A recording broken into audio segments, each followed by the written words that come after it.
विद्यार्थ्यांनो, आज आपण पॅरेग्राफ रायटिंग याबद्दल थोडी माहिती पाहणार आहोत. आपल्याला an encounter of a special kind या लेसनमध्ये इंग्लिश वर्कशॉपमध्ये प्रश्न 9 जो आहे तो पॅरेग्राफ रायटिंगसाठी दिलेला आहे. प्रश्न काय दिला आहे बघा इथे. Write a paragraph and give an appropriate title to it. Use the following points. म्हणजे आपल्याला इथे दिलेल्या पॉईंट्सच्या आधारे एक पॅरेग्राफ तयार करायचा आहे आणि त्याला योग्य असं टायटल शीर्षकसुद्धा द्यायचं आहे. विद्यार्थ्यांना तुम्हाला माहिती असेल की इन्फॉर्मेशन ट्रान्सफरमध्ये सुद्धा आपल्याला अशीच पद्धत असते. आपल्याला पॉईंट्स, वेब, डायग्राम, चार्ट दिलेला असतो आणि त्या चार्टवरून किंवा डायग्रामवरून आपल्याला पॅरेग्राफ लिहायचा असतो. चला आज आपण दिलेल्या पॉईंट्सच्या आधारे एक छोटासा पॅरेग्राफ तयार करूया. पॉईंट्स पाहूया आपण सुरुवातीला. बर्ड्स अँड ॲनिमल्स, पक्षी आणि प्राणी. लॉयल, प्रामाणिक असतात. सर्व्स अस, आपली सेवा करतात. काइंडनेस, ऑनेस्ट, कंपॅशन, दयाळू राहतात. त्यांच्याबद्दल आपल्या मनामध्ये कणव असली पाहिजे, माया असली पाहिजे. लव्ह अँड अफेक्शन, त्यांच्यावरती आपण प्रेम केलं पाहिजे. ते आपले खरे मित्र आहेत, our best friend. Protection and security, त्यांचं संरक्षण आपण करायला पाहिजे. Do not hurt or destroy us, त्यांचा नाश किंवा त्यांना इजा आपण केली नाही पाहिजे. लोनलीनेस अव्हॉइडेड, त्यांच्यामुळे आपला एकाकीपणा कमी होतो. म्हणजे असे काही पॉईंट्स त्यांनी आपल्याला इथे दिलेले आहेत आणि त्यावरनं आपल्याला पॅरेग्राफ तयार करायचं आहे. आता इथे बघा जवळजवळ 9 पॉईंट्स दिलेले आहेत. तर प्रत्येक पॉईंट्सचं एक जरी आपण वाक्य केलं तरी आपले पॅरेग्राफमध्ये 9 वाक्य तयार होतात आणि मग आपल्याला आपोआपच आपला एक पॅरेग्राफ तयार होतो.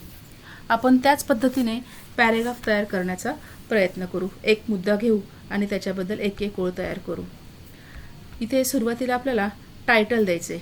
आता एवढे पॉईंट्स पाहिल्यानंतर आपल्या लक्षात आलं की यामध्ये पक्ष्यांचं आणि प्राण्यांचं महत्त्व सांगितलं आहे आणि म्हणून आपण टायटल आपलं देणार आहोत importance of birds and animals in our lives. म्हणजे आपल्या जीवनामधील प्राण्यांचे आणि पक्ष्यांचे महत्त्व, असे टायटल आपण इथे दिलेलं आहे.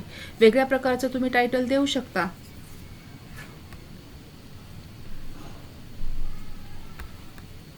बघा पहिलं वाक्य मी काय केलंय.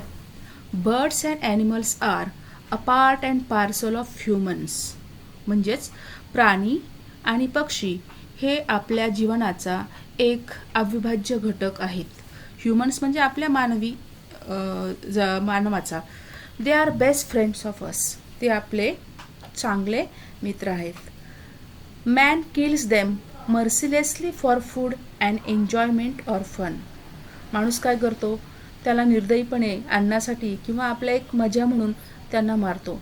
Instead of that some birds and animals are loyal and faithful to us. असं असूनसुद्धा काही पक्षी किंवा काही प्राणी हे मात्र आपल्याशी विश्वासानं आणि प्रामाणिकपणे राहतात. दे सर्व अस इन मेनी वेज. ते आपली वेगवेगळ्या प्रकारे सेवा करतात.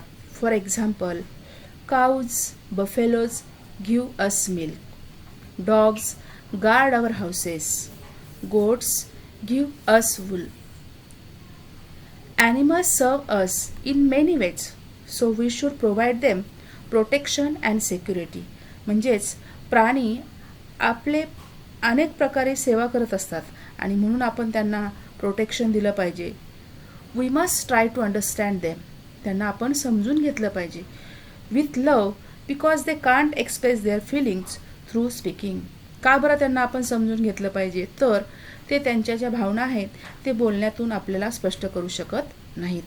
We must treat them kindly and with compassion. आपण त्यांच्यासोबत दयाळूपणे आणि मायेने वागलं पाहिजे. We can avoid our loneliness with the help of them. आपला एकटेपणा आपण त्यांची मदत घेऊन कमी करू शकतो. We should not hurt or destroying because they play unique role in maintaining the balance of nature.